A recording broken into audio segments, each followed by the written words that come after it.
After 6 years of being in love, just when Jonah and I were discussing marriage, he suddenly told me to wait a little longer. His reason?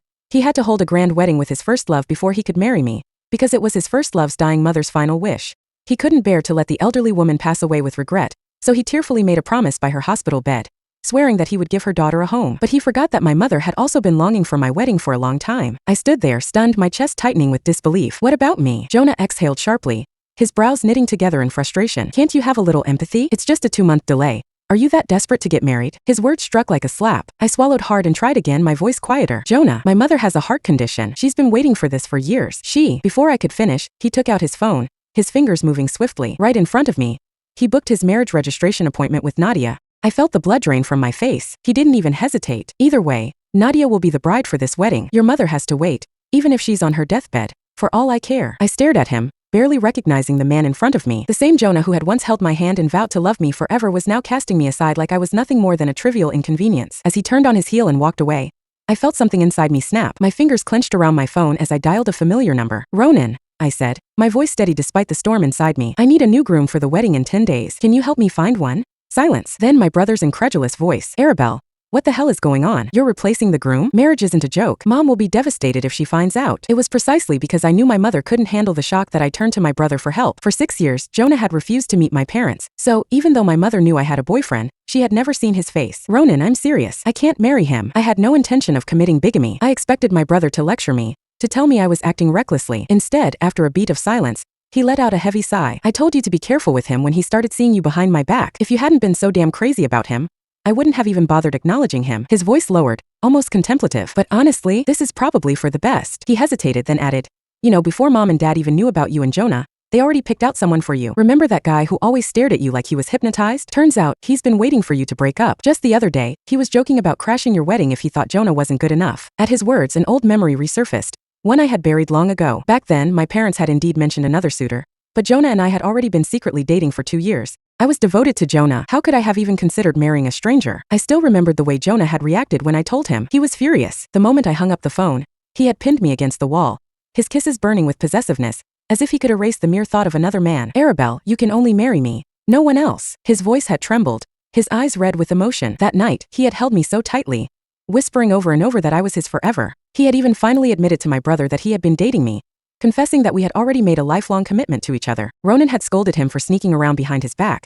but in the end, he let it go on one condition. Promise me, my brother had demanded, that you'll love and cherish her more than I ever could. Jonah had knelt right then and there, swearing without hesitation. In my life, I will only love Arabelle. His life turned out to be incredibly short. The wedding was just 10 days away and I had no time to waste. I cut my brother off before he could say anything else. My voice was calm, but my decision was already set in stone. Then let him be my groom. He doesn't need to crash my wedding. As soon as I finished speaking, movement by the doorway caught my eye. Jonah, he had returned, probably to grab the ID card he had forgotten, but now he stood frozen in place, staring at me as if I were a stranger. Crashing the wedding? His voice was sharp, laced with suspicion. Who's crashing a wedding? His expression darkened as he took a step closer, his gaze locking onto mine. Arabelle, I said I'm marrying you and I mean it. If you still want to be my wife, then stop playing games. If you dare to ruin my wedding with Nadia, don't blame me for leaving you. The absurdity of his words nearly made me laugh. He was the one marrying someone else, and yet, in his twisted mind, I was the villain. For 6 years, on every birthday he had promised, we'll get married next year. But every next year, he had always come up with an excuse, a delay, a reason to avoid meeting my parents, a reason to postpone the wedding. And now he had found the perfect excuse, his first love's mother's dying wish. How poetic. I met his gaze, my heart eerily calm. For the first time in 6 years, I didn't feel the urge to cry. I only felt exhausted. Jonah always had a reason to delay our wedding. At first, he said I was too young and he didn't want to tie me down with marriage. Then, he claimed he wanted to start a business first to provide me with a better life and put my family at ease. Every excuse sounded noble,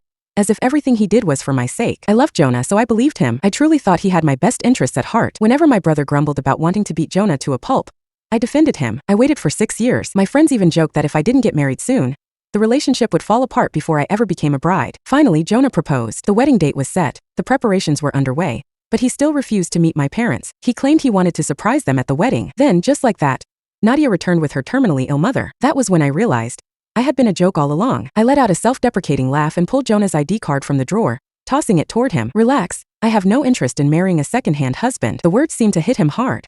His brows furrowed and he said, how many times do I have to explain this before you get it? What I'm giving her is just a show, A wedding in name only. Once it's over, I'm completely yours. Why can't you be satisfied with that? Right, of course. Go ahead and get your marriage certificate then. Jonah's fingers trembled slightly as he took the ID card. Maybe he felt guilty, or maybe he was just trying to convince himself, but he hastily added, "Look, I'm not actually going to register the marriage with Nadia. We're just going through the motions at the city hall. If it was just for show, why did he need his ID?" I responded with a simple, "Oh." My expression indifferent. Jonah seemed momentarily thrown off by my lack of reaction. He hesitated, then stepped forward, trying to kiss me as if to soothe me. But before he could, Nadia, who had been eavesdropping at the door for who knew how long, suddenly barged in. She lunged between us, using just enough force to knock me backward. I lost my balance, stumbling onto the floor. At the same time, she flung herself dramatically into Jonah's arms. He caught her instinctively, but the momentum sent them both toppling over. I sat on the cold floor and watched as Nadia ended up straddling Jonah. Her cheeks flushed, her breath shallow, and then she murmured in a voice just loud enough for me to hear, "Jonah, your abs are still as hard as they used to be." Jonah stiffened,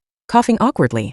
He looked uncomfortable, but he didn't push her away. His hands remained firmly on her waist. Nadia turned her gaze toward me, her eyes welling up with tears. She bit her lip, as if on the verge of sobbing. "Arabelle, I'm so sorry. Please, you can yell at me, hit me, do whatever you need to. Just don't take it out on Jonah. If he gets hurt." Oh, disgusted by their pathetic act, I pushed myself up from the floor and walked straight out of the room. "If you're so worried, then go ahead and check him out. Want me to give you some privacy?" Jonah's expression twisted. His face, already tinged with lust, darkened instantly. I wasn't sure if he was holding something back, or just furious. "Arabelle, that's disgusting. Disgusting."